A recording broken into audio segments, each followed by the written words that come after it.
Halo semua, kembali lagi bersama saya Putu Ida. Kali ini kita akan lanjutkan materi kriptografi.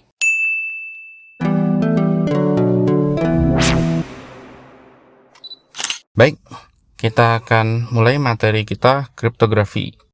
Kita sampai pada aplikasi. Jadi di sini maksudnya adalah bagaimana pengaplikasian dari kriptografi itu sendiri. Nah, yang pertama adalah encryption at the rest. Kita mengenkripsi untuk kita simpan sendiri.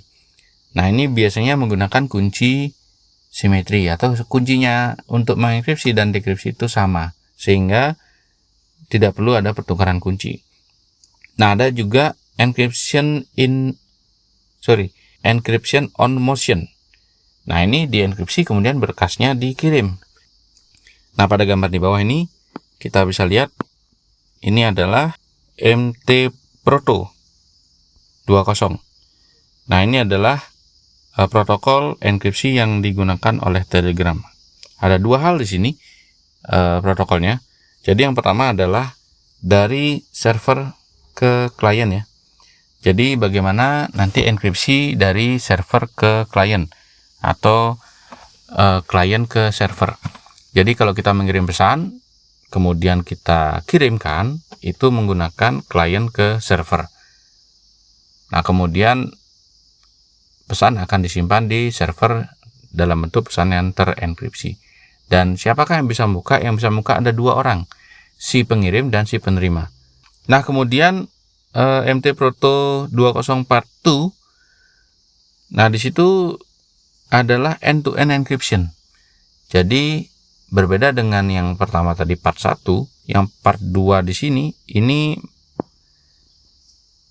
menggunakan enkripsi end-to-end. Jadi enkripsi dari user ke user, jadi dari pengirim ke penerima. Pesan tidak akan disimpan di server atau tidak akan bisa dibuka di server. Jadi kalaupun pesan disimpan di server itu dalam jangka waktu tertentu sampai ke penerima gitu ya. Setelah sampai di penerima, pesan tidak akan ada di server lagi. Sehingga di sini bisa dikatakan hanya pengirim dan penerima lah yang memiliki data pesan itu dan bisa membuka pesan itu. Kita sampai pada kriptologi. Nah, kriptologi itu seperti apa? Nah, kalau kriptologi itu dipecah, itu akan jadi kriptografi dan kriptanalisis. Nah, kriptografi itu bisa dikatakan seni, ilmunya, untuk menjaga keamanan, dan kriptanalisis itu ilmu atau seni untuk memecahkan ciphertext itu sendiri. Oke, kita bisa lihat di sini old cryptography ya, atau ancient cryptography. Nah, pada zaman dahulu itu belum ada yang namanya komputer digital. Jadi enkripsi dan dekripsi itu menggunakan kertas dan pena, sehingga huruf dan angka dan perhitungannya itu masih sangat sederhana. Dan yang paling mutakhir di sini adalah mesin Enigma ya. Saya kita lihat di sini. Ini sudah menggunakan mesin, di mana sudah menggunakan sistem. Kemudian yang modern itu menggunakan enkripsi dekripsi dalam bentuk digital. Jadi kita sudah menggunakan bentuk digital ya. Jadi semua data itu dikonversi ke dalam bentuk digital. Apa itu digital? Digital itu digit. Angkanya hanya ada 0 dan 1.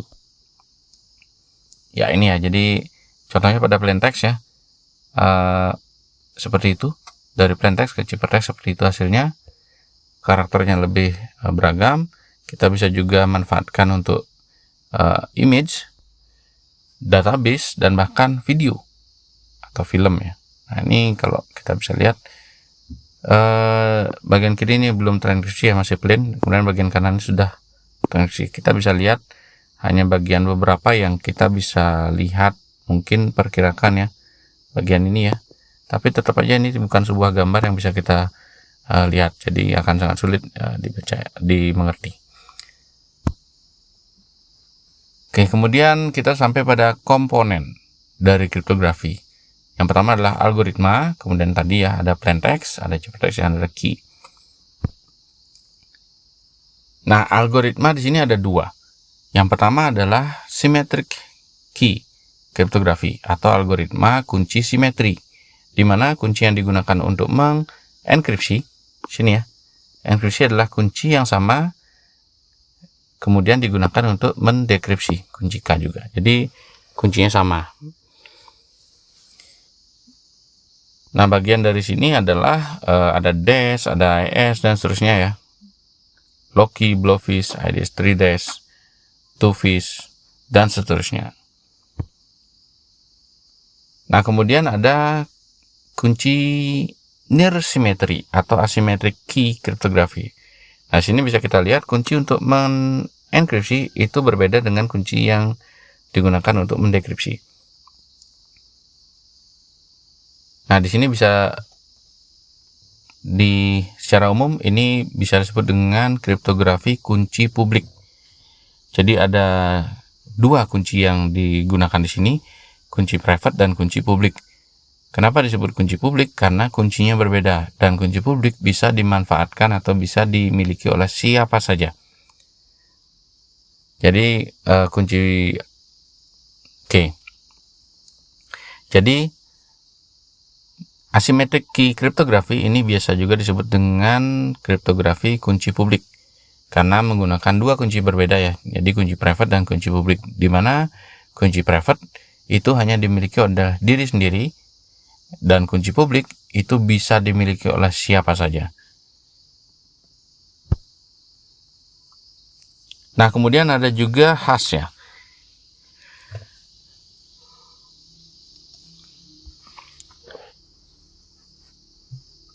Nah, ada juga hash. Hash ini adalah bentuk dari kompresi pesan atau message digest, sehingga nanti berapapun panjang pesan datanya itu akan menghasilkan ukuran yang tetap fix sama. Nah, di sini message digest ini tidak bisa dikembalikan. Kita sampai pada akhir materi ya. Silakan jika ada pertanyaan. Terima kasih dan sampai jumpa.